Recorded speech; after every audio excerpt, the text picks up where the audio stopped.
Boa tarde. Eu vou falar em português devagar, para ajudar um pouco. Ahm, Quero agradecer estar aqui em tão boa companhia, e o convite do Luciano, que um dia convidei e depois ele me convidou.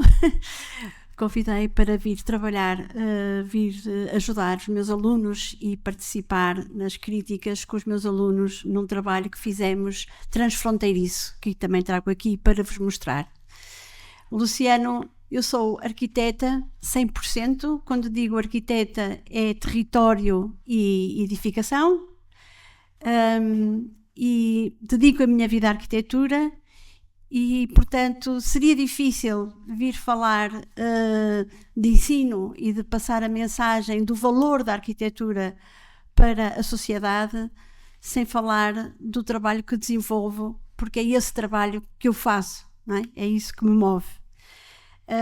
Eu disse ao Luciano que tinha conhecido o Projeto Terra quando fui presidente da Ordem dos Arquitetos do Norte de Portugal e quando trabalhei também outros 3 anos na parte da cultura, porque ouvimos falar deste projeto e ficamos tão entusiasmados que viemos aqui conhecer o projeto com o José Rosales, com a intenção de trazer isso para Portugal.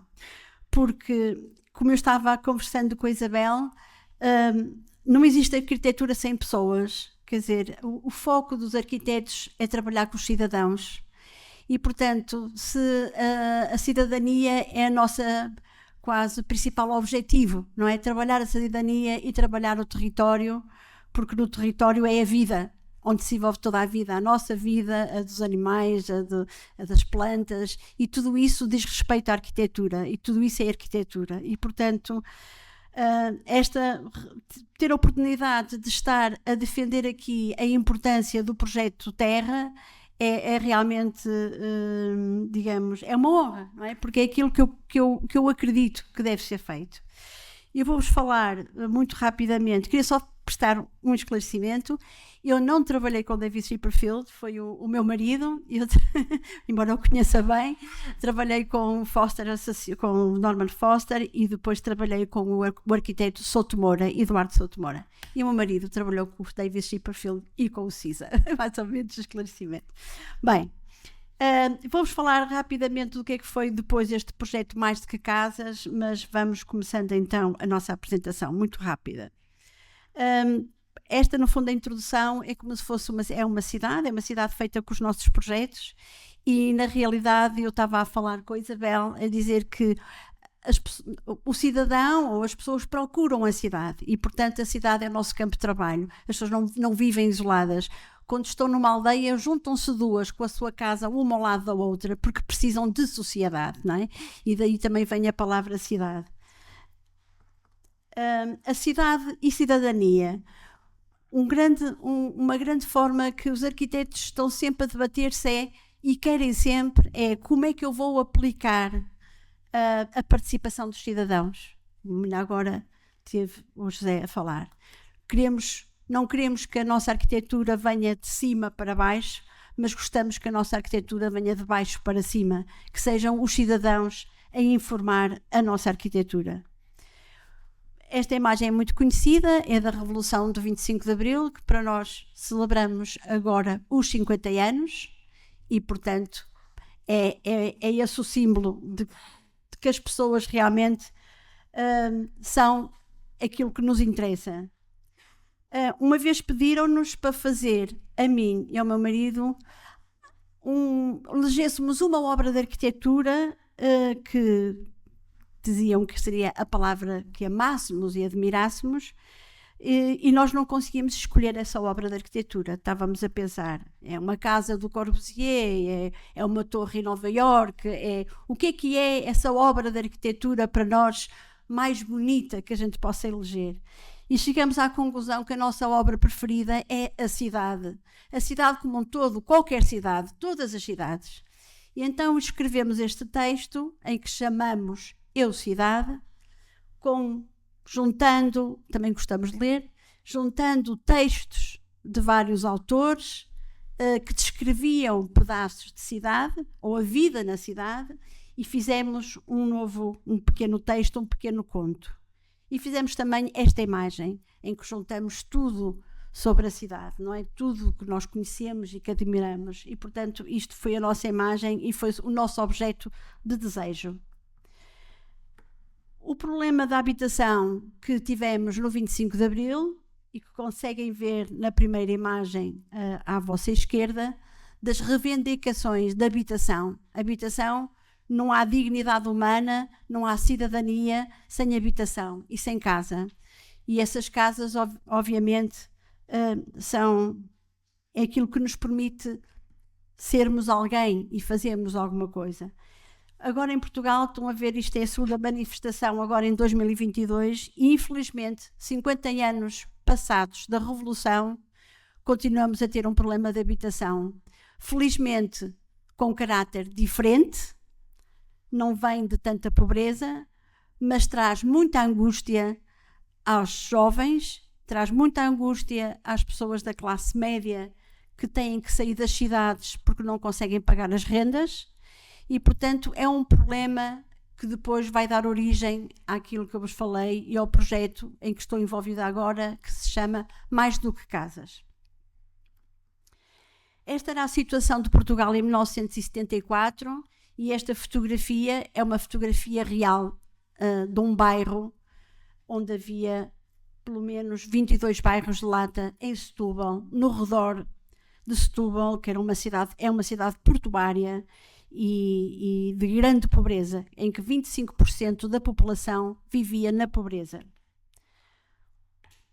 Talvez vocês saibam que logo a seguir ao 25 de Abril foi montado em Portugal, com o arquiteto Nuno Portas, um sistema rápido e eficaz.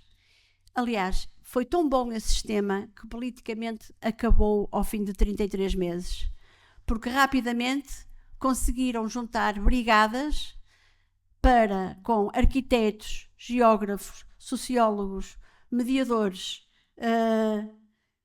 que conseguissem fazer bairros onde as pessoas exerciam o seu direito à cidade. E o que é o direito à cidade? É o direito de eu continuar a viver no sítio onde vivo. Não ter que sair do meu local e ir viver para os subúrbios, para comunidades que eu não conheço e com o qual não tenho qualquer tipo de empatia. E este programa era o programa que nós achamos que devia ser hoje montado, e não está a ser montado em Portugal, que é as comunidades tinham que elas próprias associarem-se e reivindicarem uma ação para construírem as suas casas. Não vinha alguém de cima dizer nós vamos construir as vossas casas. Eles diziam nós queremos que vocês construam as nossas casas. E aí formava-se uma comissão de moradores e essa comissão de moradores com as brigadas então começavam o projeto e rapidamente implantavam, começavam a fazer essas vizinhanças e essas comunidades. Das 175 ações que foram montadas em Portugal, só uma pequena parte chegou até ao fim, porque com a mudança dos governos, pós-revolução, rapidamente, ao fim de 33 meses, desapareceram. Tiveram também a ver muito com problemas de registros de território e de posse de terreno onde estavam estas ações a ser feitas. Mas foram tão bem feitas que duram até hoje.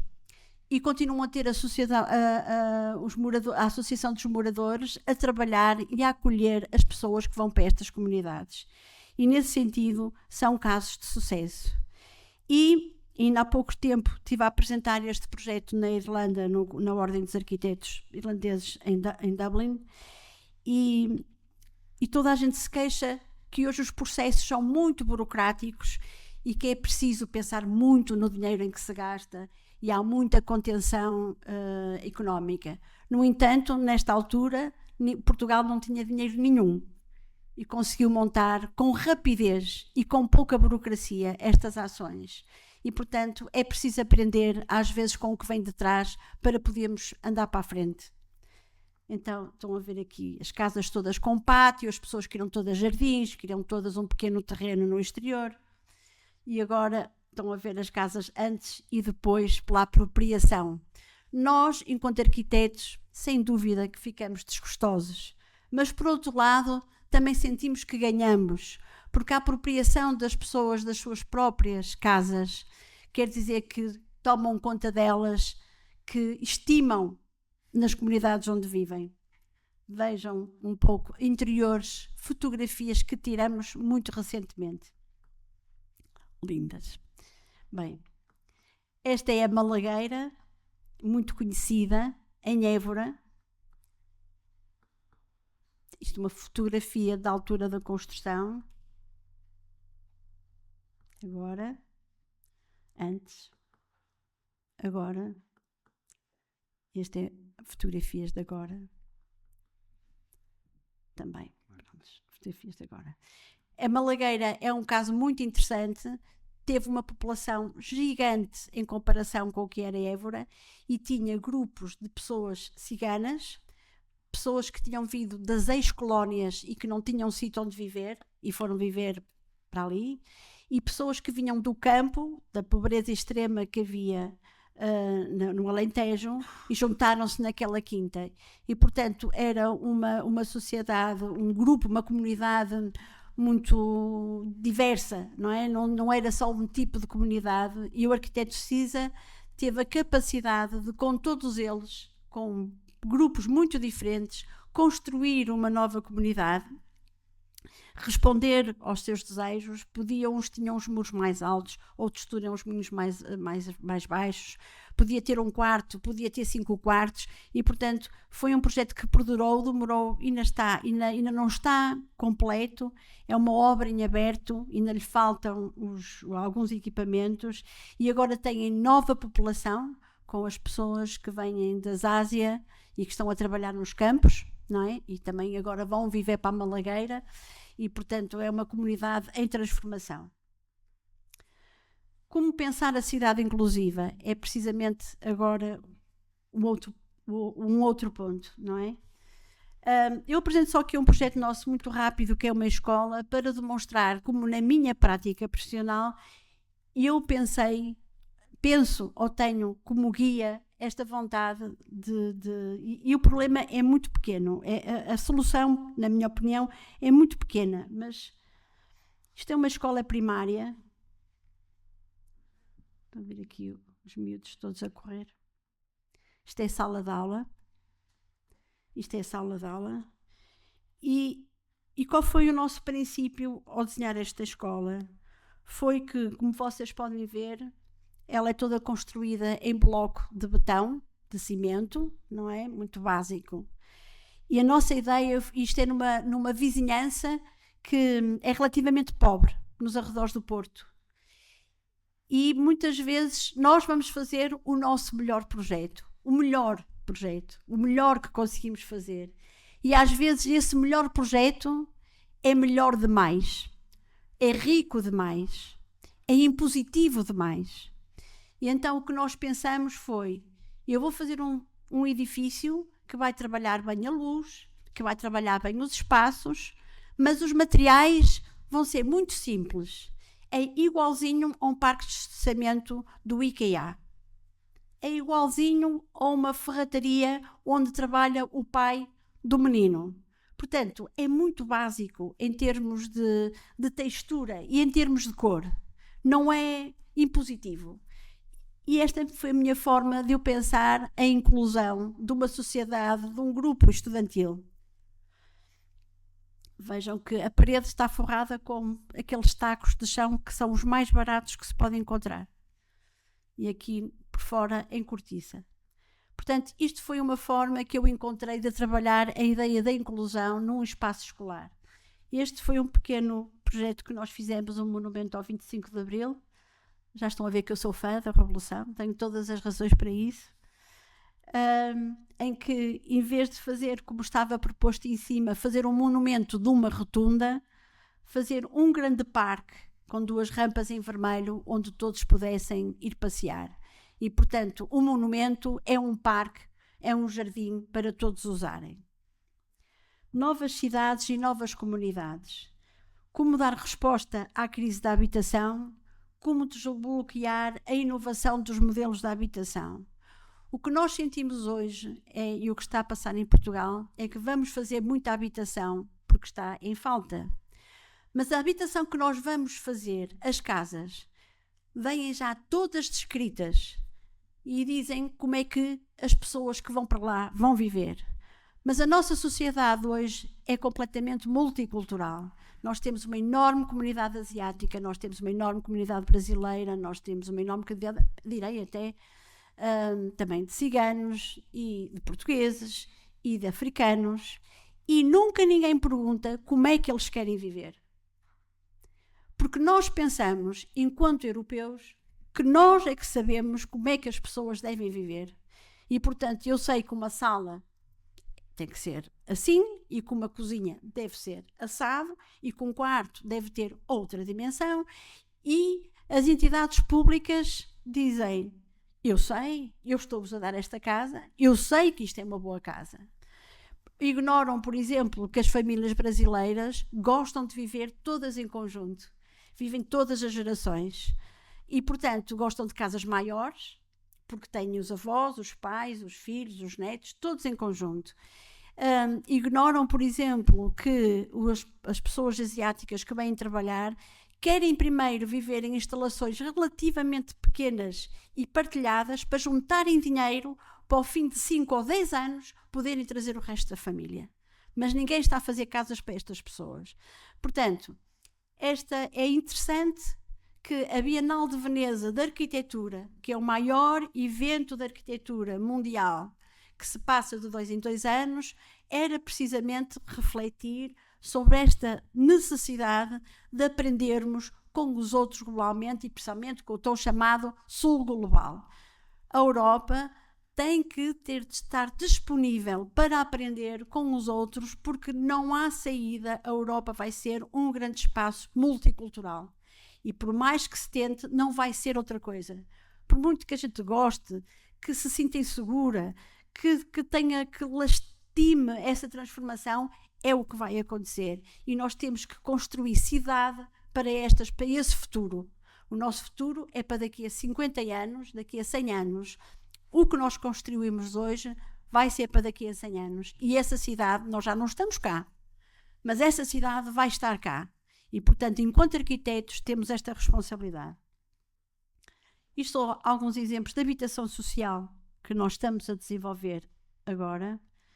Esta eu gosto especialmente porque é só para pessoas mais velhas, mais idosos.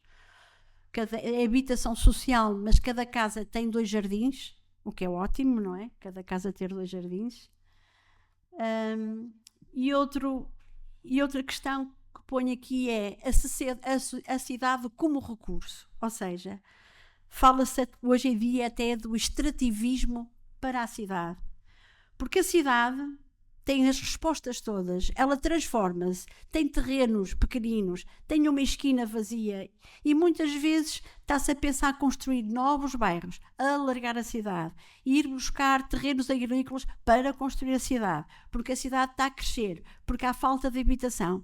Mas, no entanto, se olharmos com cuidado para toda a cidade, ela tem imensos vazios e tem imensa capacidade de ainda receber mais construção, de ser transformada e ser ela usada como recurso para novos modelos. Infelizmente, essas operações não interessam aos políticos porque são demoradas, porque têm que ter muita atenção, porque tem que ser muito bem programado e, portanto, é muito mais fácil comprar um grande terreno e dar um promotor para fazer 300 apartamentos de uma só vez, do que estar a olhar para a sua cidade. Então, a cidade morre, as periferias crescem. Não sei se é bem pensado. Temos aqui, isto é um exemplo de um projeto nosso de reabilitação, que também vai agora ser construído. E agora passamos para outro tema, que é a cidade e a ecologia e como habitar os territórios de baixa densidade. Nós aqui venho mostrar um caso nosso, de coisas que estamos a fazer, numa aldeia uma cidade muito pequenina no sul de Portugal. Nós estamos a trabalhar naquele edifício que estão a ver a roda azul e a cidade está toda do outro lado. Portanto, se ficar mal, vamos ser muito infelizes. É um edifício multifuncional, é um edifício de reabilitação.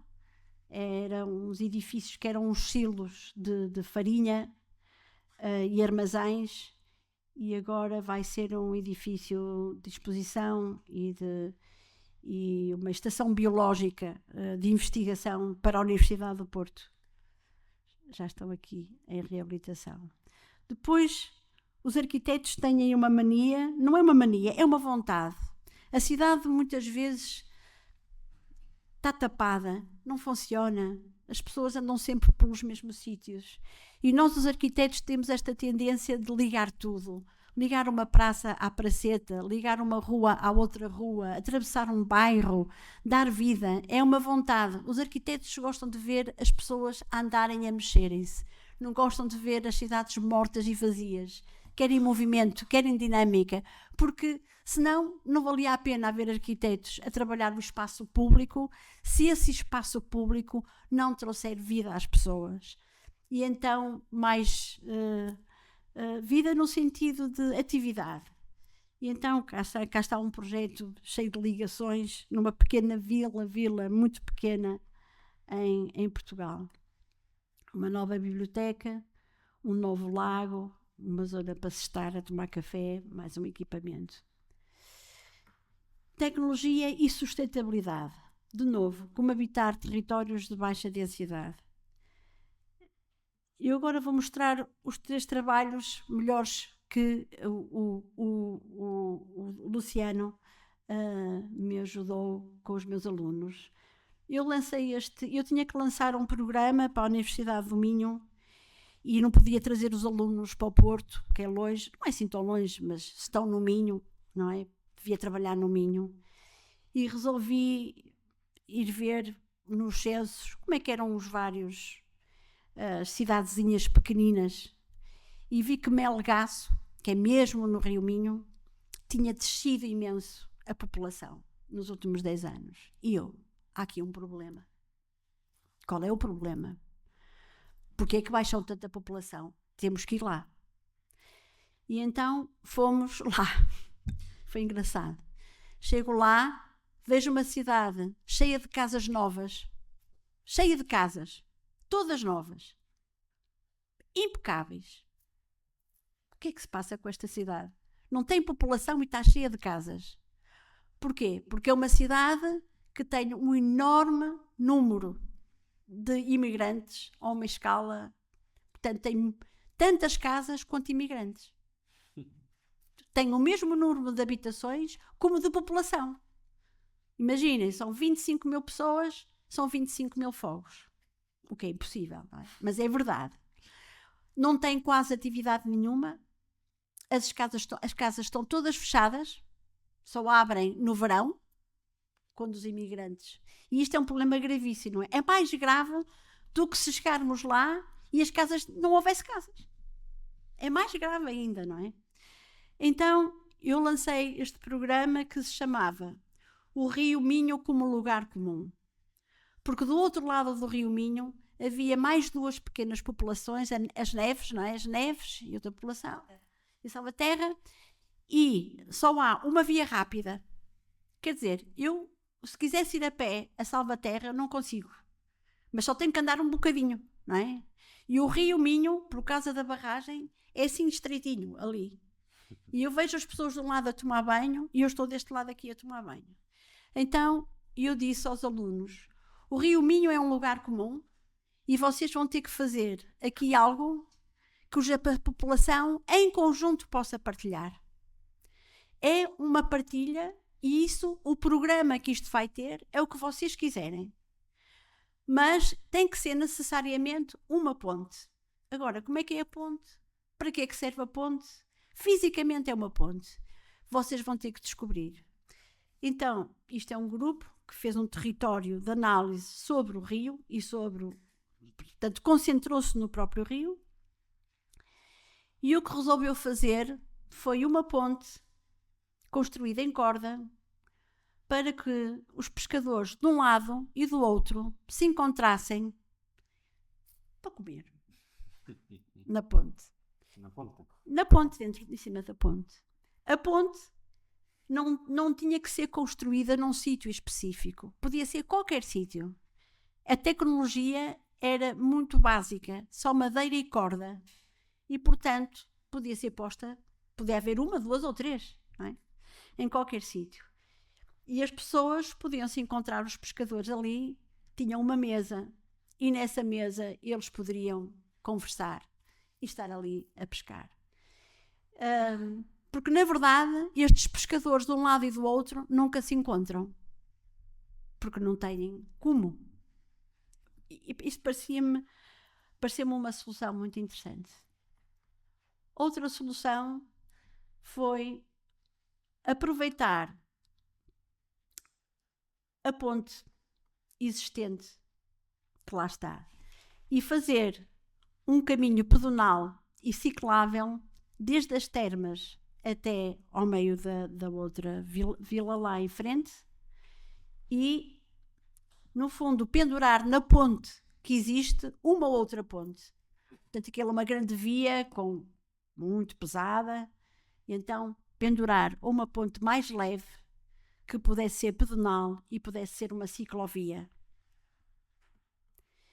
E outro trabalho identificou muitas vinhas e então pensou fazer uma comunidade do vinho alvarinho que existe aqui e que existe lá, e fazer uma escola vinícola numa ponte que fosse partilhada por ambas as comunidades, que é esta que vocês vão aqui, que estão aqui a ver. Isto para mim é muito importante, este exercício, porque demonstra que os arquitetos não fazem a arquitetura em si, o edifício é muito importante, mas é só o fim. Os arquitetos programam o território, os arquitetos intervêm nas cidades, os arquitetos têm posições políticas sobre como viver o território, porque temos uma educação humanista, uma educação aberta, uma educação que se abre em vários ramos e temos essa capacidade de ler as necessidades das populações e de participar na tomada de decisões. Não é só chegar ao fim e fazer o edifício. Isso é só um bocadinho da arquitetura. Depois fizemos uma exposição, estamos a ver ali o Luciano, do lado direito, com o presidente da Câmara de Melgaço. Também convidamos o alcaide das Neves, foi o Luciano que o convidou, conseguiu trazer. E fizemos ali uma exposição e uma apresentação. Tudo isto é aquilo que eu sempre ambiciono na minha profissão, para além de adorar, evidentemente, estar no meu escritório a fazer os meus desenhos. A minha maior ambição é conseguir trazer a arquitetura para o poder político e para a sociedade e fazer compreender o valor acrescentado da arquitetura. Então temos aqui as nossas maquetes. O que é o projeto Mais do que Casas, que está aqui com a Universidade do Porto? O projeto Mais do que Casas surge na sequência de tudo o que vos mostrei. Eu e um colega meu, em jeito de celebração do 25 de Abril, com a Faculdade do Porto, escrevemos um manifesto que nos diz que não basta construir casas, é preciso construir para além das casas. E por isso é que se chama Mais do que Casas. Fizemos uns seminários e fizemos uma coisa que foi convencer todas as escolas de arquitetura do país, de paisagismo e de belas artes, todas se juntaram para, durante o ano letivo, fazerem uma investigação sobre a habitação e sobre a cidade, a partir do manifesto que eu e o meu colega escrevemos e de 7 textos escritos por outros professores académicos. E aí chamamos a chamada de ideias Abril 2074. E a exposição chama-se Como Vamos Habitar em Abril de 2074, que é daqui a 50 anos. Fizemos conferências, fizemos seminários e fizemos encontros das escolas. Este é a parte primeira do nosso manifesto e só chama a atenção à primeira parte, que defende de novo aquilo que eu vos disse. Portugal e a Europa avança para uma sociedade de atomização cultural e social, e não só nos centros urbanos, mas em todo o território. E chama a atenção ao terceiro parágrafo, que diz: a diversidade é a norma, que se reflete na necessidade da adaptação contínua do indivíduo para a sua sobrevivência face à relevância destas transformações. Urge a cidade transformar-se num espaço intercultural, de modo a permitir que todos os cidadãos de diferentes origens e identidades se misturem, interagem e comuniquem. Mas é essa a cidade que hoje estamos a construir? Talvez não. E por isso é que nós escrevemos este manifesto. Podem ler completamente no site Mais do que Casas. E depois isto é a parte final, e é a partir daqui que nós dizemos: pois, se calhar não está a acontecer assim, e 50 anos a seguir ao 25 de Abril, infelizmente, não há acesso à habitação. Mas as escolas de arquitetura não podem ficar de fora disto. E, portanto, têm que demonstrar à sociedade, abrir os caminhos e dizer o que é possível fazer. E fizemos a exposição Mais do que Casas. Isto é o início do nosso texto da exposição. E tenho uma ideia: a consciência que as melhores e novas ideias de arquitetura devem e podem operar a transformação. Portanto, os arquitetos têm que estar na transformação. A transformação é inevitável, mas nós temos que estar nessa transformação e temos que estar envolvidos. E então, estes são os encontros com os alunos, fizemos ao longo do ano. Este é o meu colega Luís Pereira, o outro curador, com quem estou a desenvolver este projeto Mais do que Casas. Então, os alunos com os seus programas, as discussões, e agora finalmente a exposição, que está em Lisboa. E realmente estão aqui as perguntas que nós organizamos para a exposição: como pensar a cidade inclusiva, como habitar em territórios de baixa densidade, como desbloquear inovação de modelos de habitação, como dar resposta à crise, como promover a habitação sustentável, como aplicar a habitação dos cidadãos, como adaptar a cidade às alterações climáticas e como operacionalizar os avanços tecnológicos. Esta é a exposição. É uma galeria bastante grande, com muitas propostas. Portanto, isto envolveu 1.800 alunos e 281 professores. Portanto, quem for a Lisboa e tiver vontade, vai estar a exposição até ao dia 29 de janeiro. E está aqui, já adiamos a data, 19 passou para 20 e 23, e isto é o programa paralelo que estamos a fazer à exposição, com sessões de debate, e vamos depois lançar o livro na última sessão. E pronto, e é isto. Muito obrigada. Doutora Teresa Novais, como docente que é da Facultade de Arquitectura e Artes da Universidade de Lusíada do Porto, é unha persoa que conta cunha amplísima traxectoria no eido da arquitectura e do urbanismo, dende que comezou a súa traxectoria na Universidade do Porto alá por inicios dos anos 90. E, ademais, colaborou con algúns referentes da arquitectura, como foi Foster Association, e incluso con un arquitecto que actualmente é veciño noso, porque ten aquí residencia en Galicia, como é David Chipperfield, e incluso tamén ten colaborado amplamente con outro referente moi coñecido para nós, como é Álvaro Sisa. A doutora Teresa Novais ten coordinado e dirixido múltiples proxectos, en particular moitos deles dende o estudo que no ano 91 creou xunto con Xorge Carballo, ANC Arquitectos, dos que, ademais, ten colaborado en publicacións de renome internacional e polos que ten recibido numerosos recoñecementos. O que máis me fascinou de aproximarme á súa biografía e á súa traxectoria é o seu interese por intervir con proxectos significativos en e para a sociedade, o que a levou a implicarse mesmo politicamente en posicións directivas. Isto é moi de valorar, dende o punto de vista en que tamén dende as posicións políticas e dende as decisións se muda e se cambia necesariamente o devir que ten a arquitectura e a sociedade. Foron diferentes postos, algúns deles pois corresponsable de Asuntos Culturais, máis tarde tamén foi presidenta do Consello Directivo da Sección Regional Norte da Orde de Arquitectos, etc. En ese sentido, o seu afán sempre é dotar a obra de arquitectura dunha identidade que incorpore e xere valores culturais, contemplando as circunstancias ambientais e a concepción do espazo como ámbito de experimentación do usuario. En canto a algúns deses seus proxectos, eu destacaría o comisariado da exposición Máis do que Casas no Museo do Design de Lisboa. En ese sentido, valoro moitísimo o feito desa vontade de transferencia á sociedade e de divulgación cara esa educación tamén social.